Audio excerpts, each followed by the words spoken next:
Baik, bismillahirrahmanirrahim. Assalamualaikum warahmatullahi wabarakatuh. Jadi, saya Fajri dari Prodi Akuntansi dengan konsentrasi audit. Dalam kesempatan kali ini, saya akan menjelaskan sedikit bagaimana kerangka konseptual pelaporan keuangan dengan mata kuliah Teori Akuntansi dengan dosen pengampu Dr. Arhan SE MAK. Jadi langsung saja. Tujuan utama pelaporan keuangan sebenarnya adalah untuk memberikan informasi yang relevan kepada pemakai laporan keuangan, baik itu inspektor, kreditor, dan pihak berkepentingan lainnya. Mengenai posisi keuangan, kinerja, dan arus kas entitas agar mereka dapat membuat atau mengambil keputusan ekonomi yang bermanfaat.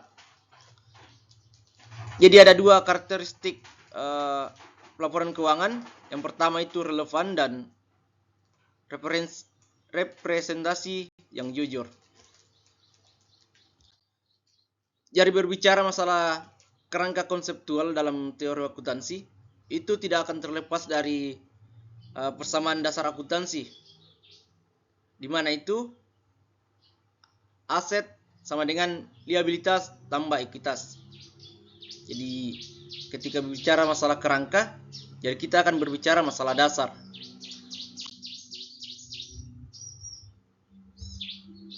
Dari persamaan dasar akuntansi, kita akan banyak menemukan jenis akun, dan dimana ketika berbicara masalah kerangka, yang harus dipahami ketika belajar dasar akuntansi. Yang pertama itu ada yang dibilang akun real atau neraca.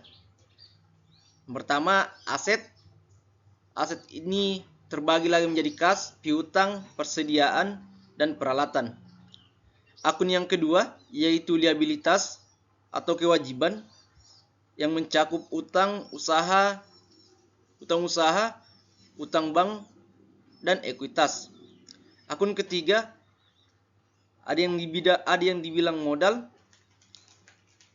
yang mencakup pengambilan oleh pemilik atau private. Yang kedua itu jenis akunnya ada akun nominal atau laba rugi. Yang pertama itu akun pendapatan yang mencakup penjualan dan jasa. Yang kedua itu beban yang mencakup gaji, listrik, sewa, dan perlengkapan. Dan ada juga yang ketiga yang tak kalah pentingnya dari materi teori akuntansi. Kita tidak bisa terlepas yang namanya siklus akuntansi. Dalam penyusunan laporan keuangan kita tidak boleh terlepas yang namanya ini. Jadi ketika kita belajar akuntansi, kita harus paham dulu bagaimana siklus akuntansi. Jadi siklus akuntansi itu yang pertama kita harus bagaimana kita harus identifikasi transaksi. Yang kedua, analisis. Yang ketiga, pencatatan dalam jurnal. Yang keempat, posting ke buku besar.